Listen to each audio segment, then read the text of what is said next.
اور نبی پاک علیہ السلام کی ایک حدیث یوں بھی ہے، فرمایا جب تک عمر دنیا میں رہے گا جہنم کو تالا لگا رہے گا، یہ لوگوں کو گناہ ہی نہیں کرنے دے گا تو لوگ دوزخ میں جائیں گے کیسے، یہ تالا لگا دے گا دوزخ کو۔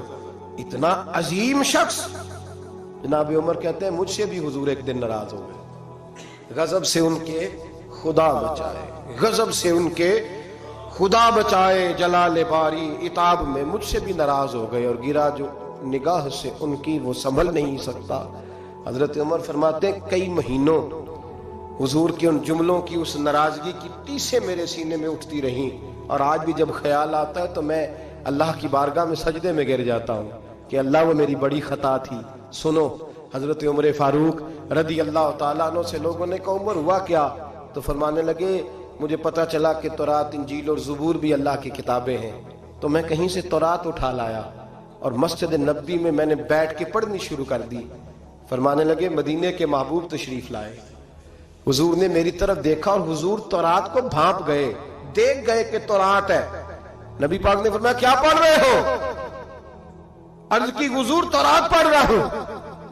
تو فرماتے ہیں حضرت عمر یہ لفظ میرے منہ سے نکلے تو میں نے حضور کے چہرے کا رنگ بدلتے دیکھا، بس غضب سے ان کے خدا بچا، میں نے رنگ بدلتے دیکھا، چہرہ انور پہ جلال دیکھا، اور حضور نے فرمایا عمر جو دین میں نے تمہیں دیا ہے وہ مکمل نہیں، جو پیغام میں نے تم تک پہنچایا ہے وہ کامل نہیں، جو شریعت میں لے کے آیا وہ اکمل نہیں، ایک در پھڑیے ایک نو منیے ایک دئی ہو کے مریے۔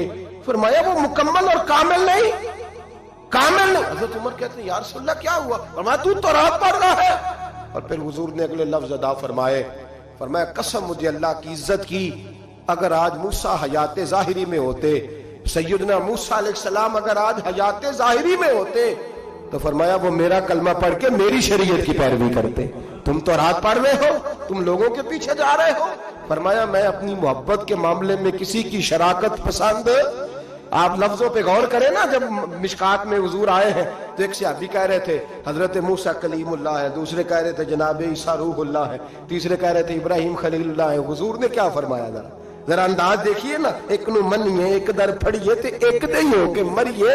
محبت میں شراکت داری قابل قبول ہے، یہ کیسے ہو سکتا ہے میرے سامنے کو کسی اور کا نام لے جائے؟ یہ ممکن ہے؟ وہی نہیں میاں شیر محمد شرک پوری رحمت اللہ تعالیٰ علیہ ریاکاری پہ بات کر رہے تھے، دکھاوا نہ کرو، دکھاوا نہ کرو، کسی اور کو اللہ کی عبادت میں شامل نہ کرو۔ ان کا ایک بیلی کہنے لگا میاں صاحب سمجھ نہیں پی لگ دی کہ رب کریم کو کیوں اتنا ناپسند ہے، کوئی اور بھی دیکھ لے، کیوں اتنا ناپسند ہے؟ تو بندہ سادہ تھا، اس کو قرآن مجید کی آیات کی اور احادیث کے دلائل کی سمجھ نہیں آ رہی تھی، زیادہ ہی کمزور تھا، زیادہ ہی سادہ تھا، دیہاتی تھا۔ تو میاں صاحب کہنے لگے اور نہیں اللہ کی عبادت میں کسی اور، کہنے لگا بڑا حوصلہ ہوتا ہے بندوں کا، بندے دو تین لوگوں کو برداشت، اللہ کیوں ریاکاری کیا مطلب؟ تو میاں صاحب نے اس کو سمجھانے کے لیے مثال دی، سمجھانے کے لیے بلا مثال ہو بلا تشبیہ، صرف سمجھانے کے لیے۔ میاں صاحب فرمانے لگے آج گھر جانا اور اپنی بیوی سے کہنا تیرے سامنے کسی غیر کا نام لے۔ کہنے لگا حضور او دی میں زبان نہ کٹ دیا گا، پھر رہنا سو میرے گھر ہی رہنا سو نہ لے کے۔ تو آپ فرمانے لگے تیرا تو حوصلہ ایک دوسرے بندے کا نام کا نہیں ہے، حالانکہ تو اس کا مالک تو نہیں، صرف اس کا خاوند ہے، اور اب تو تیرا مالک ہے، اللہ مالک ہے، اس کے سامنے تو شراکت داری کرے۔ میرے حبیب پاک علیہ السلام نے محبت میں شراکت داری کو پسند، ایک صحابی کہہ رہے ہیں حضرت ابراہیم خلیل اللہ ہے، کہہ رہے ہیں جناب عیسیٰ ذبیح اللہ ہے، حضرت اسماعیل ذبیح اللہ ہے، تیسرے کہہ رہے ہیں موسیٰ کلیم اللہ ہے، چوتھے کہہ رہے ہیں حضرت عیسیٰ۔ حضور آئے فرمایا کیا کہہ رہے ہو؟ الا و انا حبیب اللہ، وہ سارے اپنی اپنی شانوں والے ہیں، تم میری طرف دیکھو، مجھے اللہ نے اپنا محبوب بنایا ہے، میں اللہ کا محبوب ہوں، تم دائیں بائیں کیوں دیکھتے ہو؟ میری طرف دیکھو۔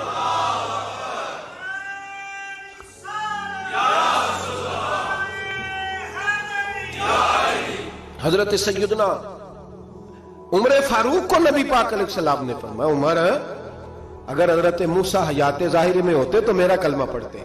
تم دائیں بائیں دیکھ رہے ہو، کوئی بچہ نہیں ہوگا سیاستدان جس نے کرسمس کا کیک نہ کاٹا ہو، کوئی بچہ نہیں ہوگا، کسی نے کوئی ہولی میں جا رہا ہے، کوئی دیوالی میں جا رہا ہے، کوئی ادھر بھاگ رہا ہے، کوئی ادھر بھاگ رہا ہے۔ اب اور بھی کچھ لوگ جدید ہو گئے، عرب کی زمین پہ مندر بنانے کی اجازت مل گئی ہے جی، سیانے ہو گئے۔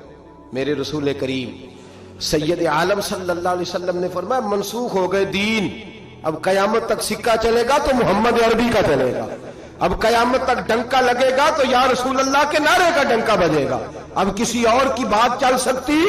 اگر دنیا میں اب عبادت ہوگی تو مسجد میں ہوگی۔ هو الذی ارسل رسولہ بالہدی ودین الحق لیظہرہ علی الدین کلہ، اب میرا دین غالب ہوگا، یہ تمام دینوں پر چھا کر کے وقت گزارے گا۔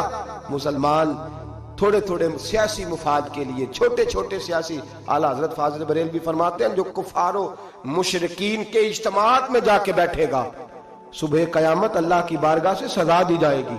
اور ترمذی شریف میں حدیث ہے، میرے نبی پاک سید عالم علیہ السلام نے فرمایا کچھ لوگ مسلمانوں کے گھر رہیں گے، مسلمانوں کے گھر پلیں گے، مسلمانوں کے گھر مریں گے، مسلمان جنازے پڑھیں گے، دفن کریں گے، کفن دیے جائیں گے، ان کے لیے بعد میں اجتماعات بھی منعقد ہوں گے، ان کے نام پر لوگ دعائیں بھی کریں گے، جانے کیا کچھ ہوگا، بعد میں ان کی برسیاں بھی منائی جائیں گی، سیمینار بھی ہوں گے، لیکن جب قیامت کے دن کھڑے کیے جائیں گے تو عیسائیوں اور یہودیوں کے ساتھ کھڑے کیے جائیں گے، عیسائیوں اور یہودیوں کے ساتھ کھڑے کیے جائیں گے۔ یا رسول اللہ صلی اللہ علیہ وسلم اس کی وجہ؟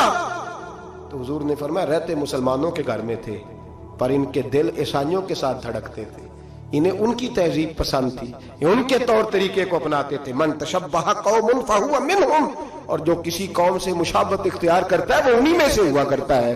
میرے بھائی اپنی مٹی پہ چلنے کا سلیقہ سیکھو، کسی کے سنگ مرمر پہ چلو گے تو پھسل جاؤ گے۔ میرے رسول کریم علیہ السلام نے کسی غیر کا نام اپنے نام کے ساتھ پسند، کسی اور نبی کی توہین کو کفر قرار دیا، سب نبی کو شان میرے رسول نے عطا فرمائی، کسی پیغمبر کے بارے میں کوئی بات کرتا تو حضور کہتے نہیں وہ اللہ کے رسول ہے، خبردار اجازت نہیں، لیکن اپنی امت کو اجازت نہیں دی کہ تو کسی اور کی تہذیب پہ چل، تو کسی اور کے طریقے کو اپنا۔ آج ہم یہ سمجھنے سے قاصر ہیں کہ لوگ کیوں اس طرح کرتے ہیں، اپنی تہذیب، اپنے طور طریقے۔ 14 اگست کو بڑا مشہور کالم نویس ہمارے ملک کا، اس کو بڑے لوگ پڑھتے اور سنتے ہیں، اس نے کہا قوموں کا مذہب نہیں ہوتا، ملکوں کا مذہب نہیں ہوتا، مذہب تو انسانوں کا ہوتا ہے، ہر مذہب کے آدمی کو کھل کے چھٹی ہے، وہ جو مرضی بولے جو مرضی کہے۔ تو میں نے کہا عجیب نادان ہو، اگر قوموں کا مذہب نہ ہوتا تو پھر تم نے اس کا نام اسلامی جمہوریہ پاکستان کیوں رکھا تھا؟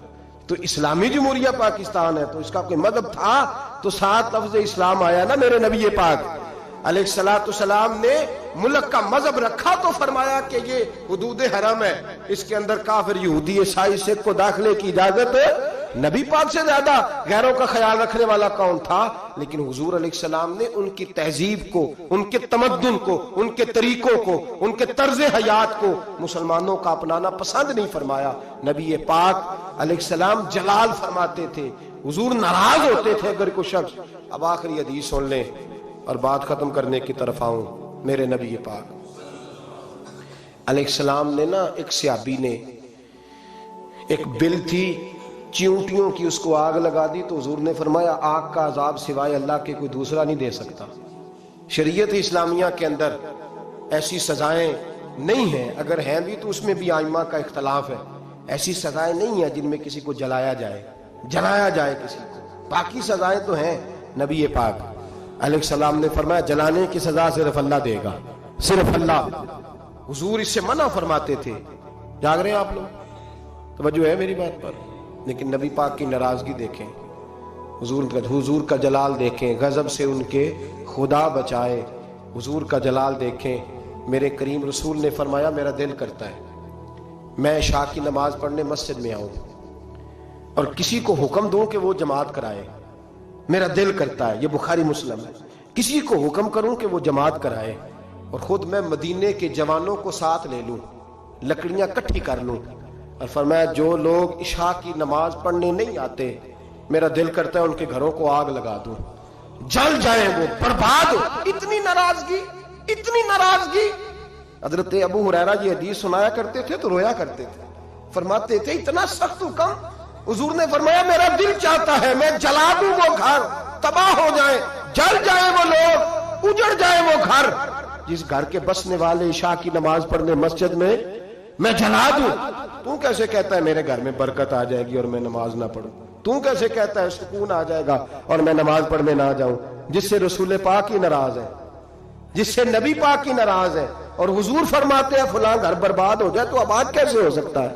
خدا نے ان کی زبان کو وہ اختیار دیا، جو نکلی منہ سے ان کے وہ بات ہو کے رہی۔ میرے حبیب پاک سید عالم علیہ السلام نے فرمایا دل چاہتا ہے جلا دوں، اگر مجھے عورتوں کا خیال نہ ہوتا، اگر مجھے بچوں کا خیال نہ ہوتا تو میں جلا ڈالتا وہ گھر۔ جو گھر کے رہنے والے کلمہ تو پڑھتے ہیں پر مسجد میں نماز پڑھنے کتنے ہم لوگ مزے کے ساتھ